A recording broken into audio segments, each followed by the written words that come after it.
Welcome back. My name is Matt Reiners, and I'm the co-founder of Eversound, a company dedicated to improving quality of life for older adults by giving them the gift of hearing.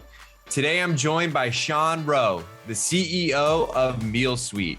Sean is a serial entrepreneur and a believer in the power of innovative solutions to make a positive impact and serve important needs. MealSuite empowers thousands of communities across the U.S. and over 330 million annual meals are served using their technology today. That is a big number, Sean. But thanks for joining me today. Hey, super excited to be here. Thanks, Matt. Awesome. So let's jump right into it. What led you to the senior living industry and more specifically the area of food service technology?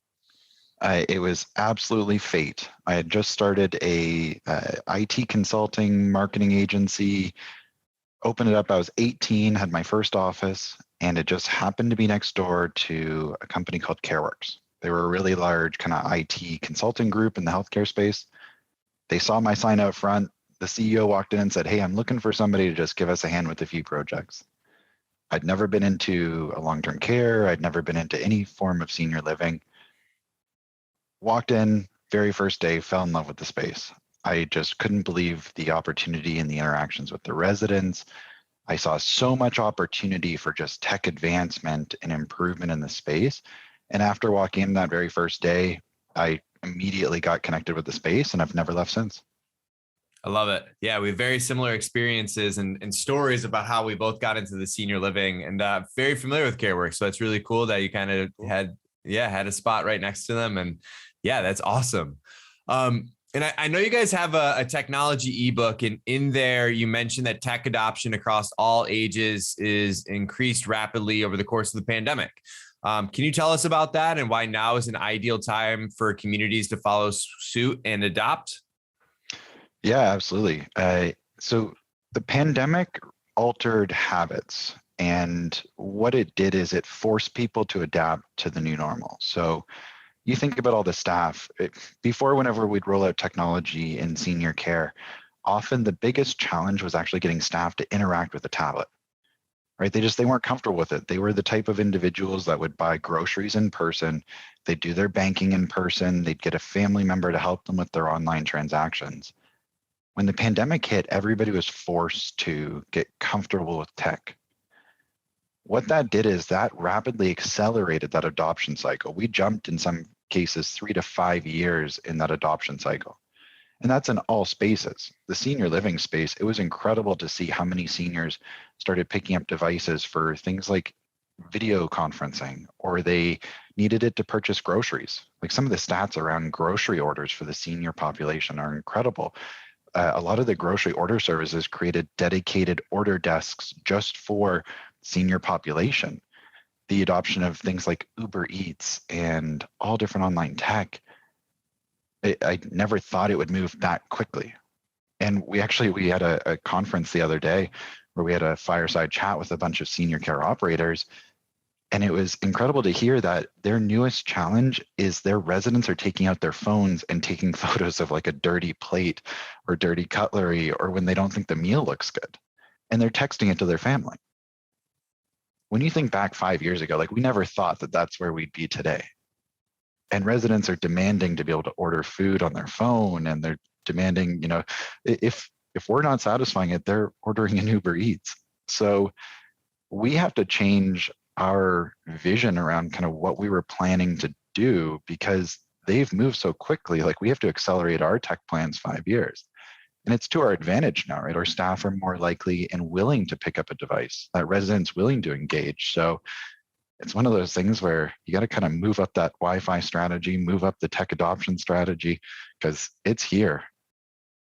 Yeah, I love it. And I haven't heard anybody kind of call it out of like, it forced us to change our habits. Right. And I think that's really exactly what it did. It forced us to do things differently and really adopt technology because we couldn't do anything else. So yeah, that's such a great point. And when we think of technology, right, and this isn't a surprise to anybody listening about some of these staffing challenges in senior living today, especially on some of the food service teams. And how do you think the right technology can play a role in overcoming this problem? there's so much tech out there now that I never thought we'd see robots in senior living for at least another 5 to 10 years. The amount of clients that we have deploying robots to deliver food from the kitchen to the table, it seems like every other call is a client sharing kind of these insights around what they're trialing right now. Food lockers, delivery robots, even in the kitchen, we're going to start seeing, I think, you look at like fast food, for example, and how they're using robots now to start flipping fries and all these other areas.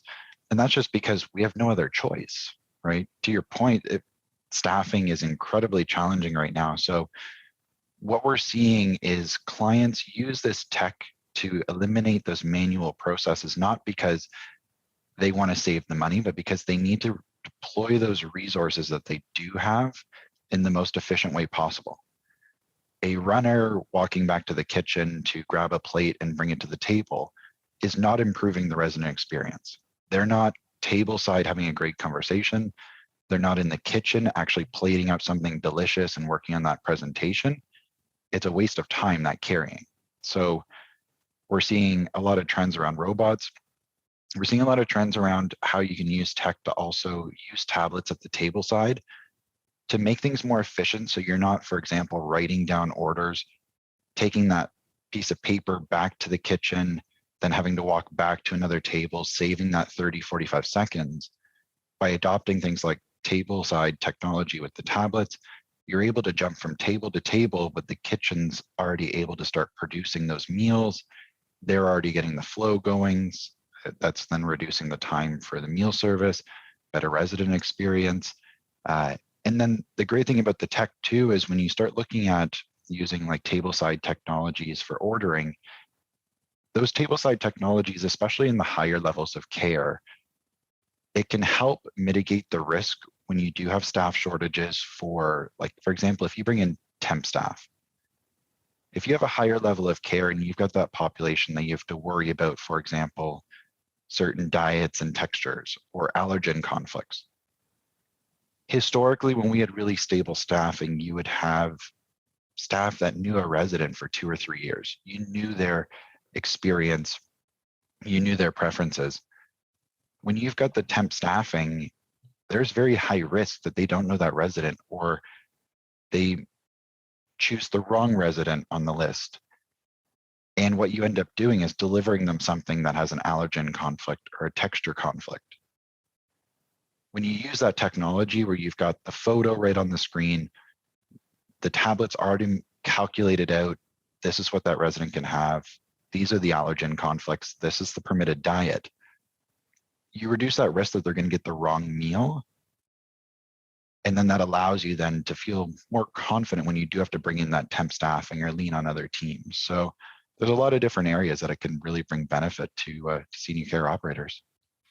Yeah, and I have to agree. I think if there has been kind of, a conflicting argument with that, it's like, oh, it takes the person out of it and all this stuff. But to your point, like running the actual food, that's not where the interactions are happening. Like we can never take away people, but I think people look at technology as it's going to replace everything and anybody almost immediately. And if anything, it's a sidekick, right? It just makes life a little bit easier. And just really helps with some of those more mundane things that a robot could do. And you continue to see the success stories. And I've seen people at conferences speaking about it. So it's really cool to see how people are doing that. And absolutely. And as we're thinking about like food service, I know you've been keeping a pulse on the supply chain and the food cost challenges that the industry's been experiencing. Can you tell us what you've learned about the roller coaster like market and how technology can help with staying on budget? Absolutely. So it's been a really interesting few years. And I think we all expected right out of the gate when the pandemic hit, we all really felt it in the consumer space that, the toilet paper shortages and all those things.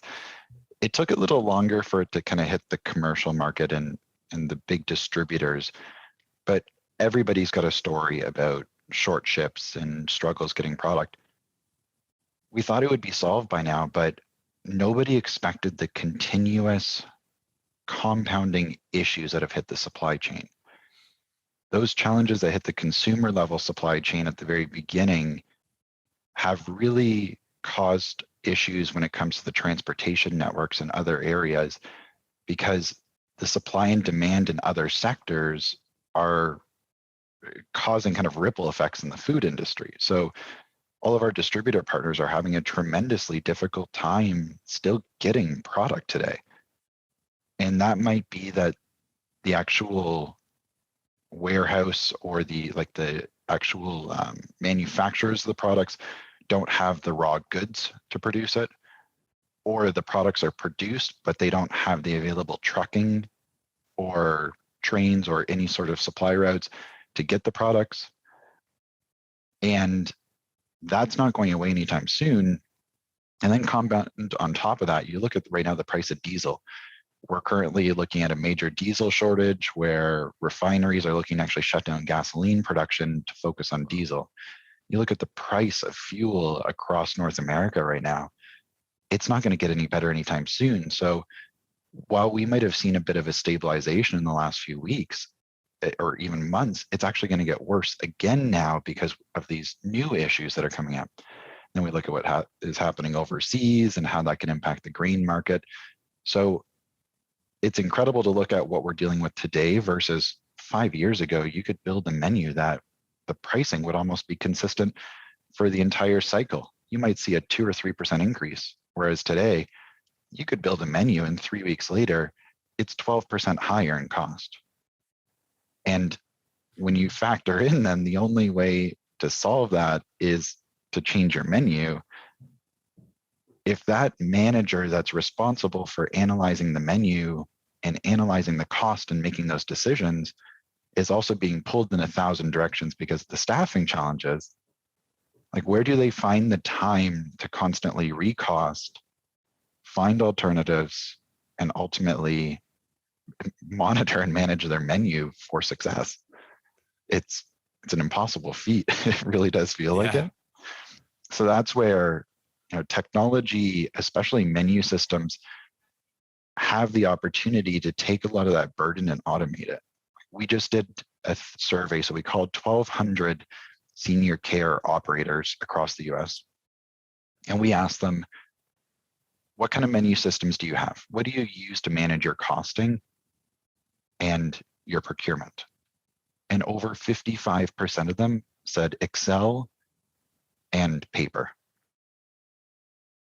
which is an incredible amount. And if that's true across the industry, like I don't know how those managers are continuing to stay successful. So when you get a good menu platform, there's so many great ones out there through distributor partners that will constantly cost the menu. It will analyze it for you on a daily basis to show you your budget. It makes it easy for you to then subsequently swap out your recipes to manage your production and so much more. Like it's a major risk reduction element from a budget standpoint, but it's also a great way to open up hours of capacity from those managers so they can focus on the other things that matter. Yeah.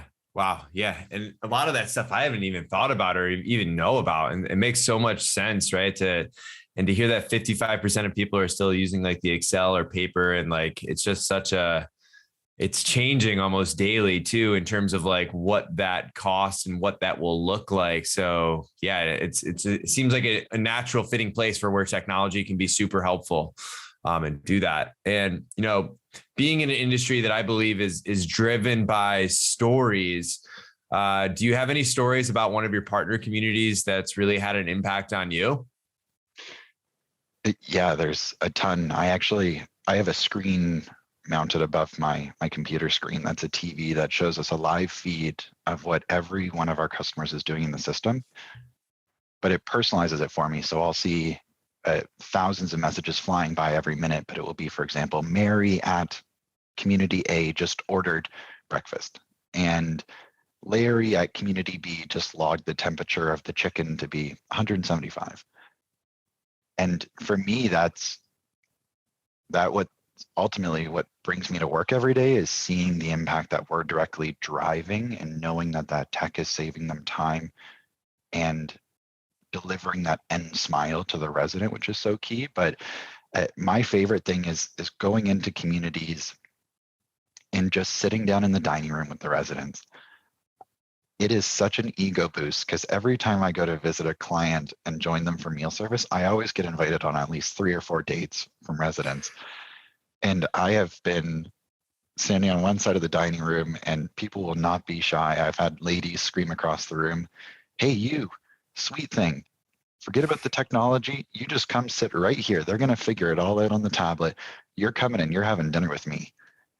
And for me, that's what makes it all worth it in the end, is just those experiences of just putting smiles on people's faces and just seeing the impact that we're having in the work that we're doing. Yeah, it's all about the impact. And yeah, if you ever need a confidence boost, going into the communities definitely helps. I had a resident tell me once that I had the best wiggle because she saw me dancing. So I was like, hey, I'll take that for the rest of my life. So I'm all about it.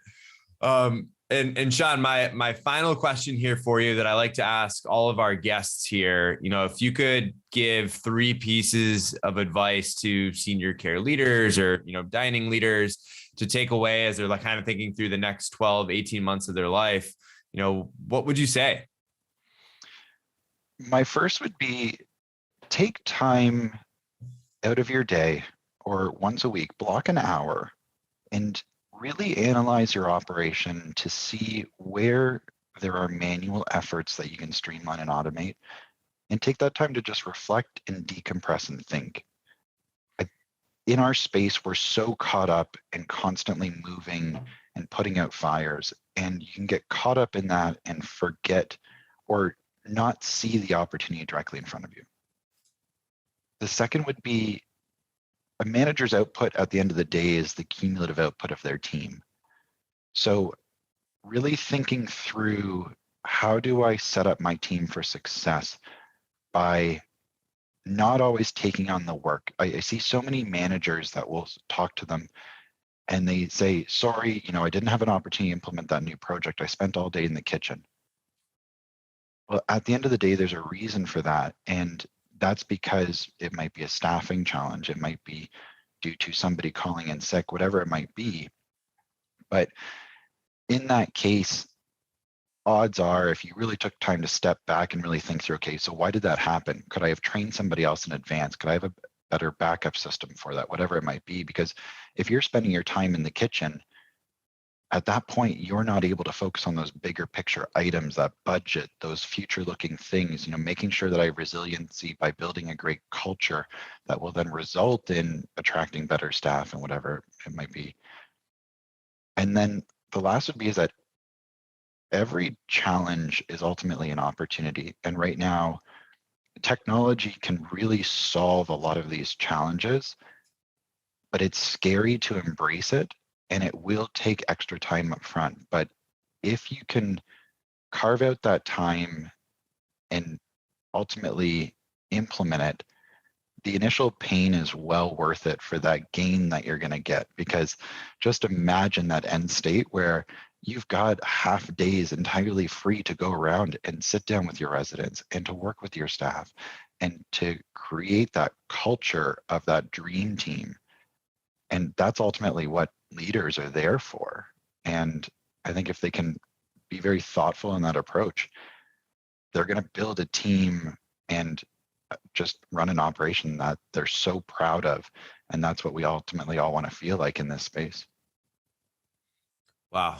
Words of wisdom. That's super powerful, Sean. I appreciate you sharing that. So much value. And, to your first point, I think some people struggle working in the business, working on the business. And like, you need to take a step out and kind of have that bird's eye view and look for opportunities to really do that. But Sean, I want to thank you for coming on. I know our listeners will get a lot out of this, and appreciate your passion that you're bringing into the industry, your technology solutions, and really just helping to push the industry forward. So thank you. Thanks for having me.